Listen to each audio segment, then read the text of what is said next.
Une belle histoire à présent, certes difficile puisqu'elle s'inscrit dans la suite de la tragédie du 7 octobre. Ohad et Raz Ben Ami, souvenez-vous, anciens otages enlevés au kibbutz Be'eri, sont aujourd'hui à nouveau réunis et ils ont décidé de se remarier. Leur ketouba, leur contrat de mariage ayant brûlé, leurs alliances ayant été dérobées par les terroristes du Hamas.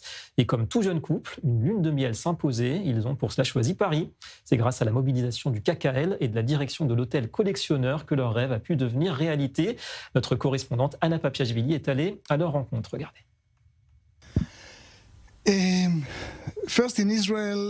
En Israël, partout où je vais, les gens me connaissent. Donc quand je suis venu ici, j'ai ressenti un peu plus d'intimité. Et même quand les gens nous reconnaissent, ils viennent vers nous de manière respectueuse. Ils nous prennent dans leurs bras, ils demandent la permission avant de faire des selfies, ce genre de choses. Merci aux gens en Israël, à l'étranger et ici à Paris, où nous sommes assis aujourd'hui.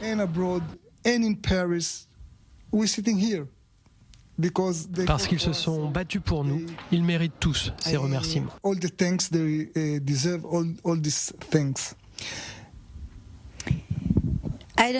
Ces derniers temps, c'est un peu difficile pour moi. Quand tout le monde est rentré, il y avait beaucoup de joie, mais ensuite, j'ai commencé à penser aux personnes que nous avons perdues dans le kibbutz. À chaque fois, un nouveau visage me revenait en mémoire, des personnes qui ne sont plus en vie. Maintenant que j'ai le temps de réfléchir, elles sont constamment présentes dans mon esprit. Dans un taxi, à l'hôtel, en marchant sur les Champs-Élysées,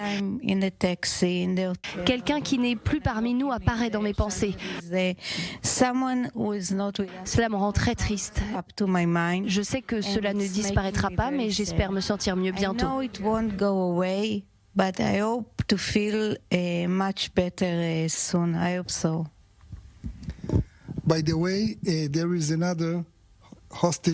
Au passage, il y a encore un dernier otage dont le corps est encore à Gaza, Ran Gvili. Donc la lutte ne s'arrête pas tant qu'elle ne sera pas revenue. Il est toujours dans mon esprit, toujours dans notre esprit. Oui, c'est comme ça que nous nous sentons. Yes, this is how we feel.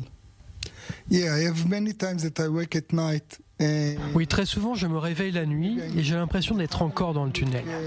Je regarde Raz, puis je vois que je suis dans ma chambre et je me détends. Mais ça m'accompagne tout le temps, c'est quelque chose qu'on ne peut pas oublier, même après avoir été libéré.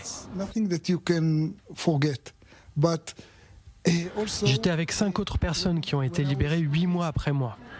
Et je n'avais même plus de goût pour la nourriture. C'était très difficile pour moi, mais je me battais pour eux.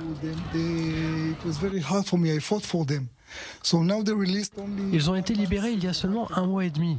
Et c'est seulement maintenant que je commence à penser à moi-même, peut-être à suivre une thérapie psychologique et psychiatrique.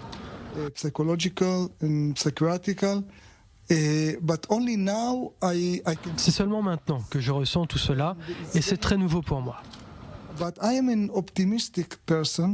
Mais je suis une personne optimiste, je sais que j'ai 3 filles magnifiques, j'aime énormément ma femme et nous sommes en vie. Alors grâce à Dieu, nous sommes en vie et nous avons une mission.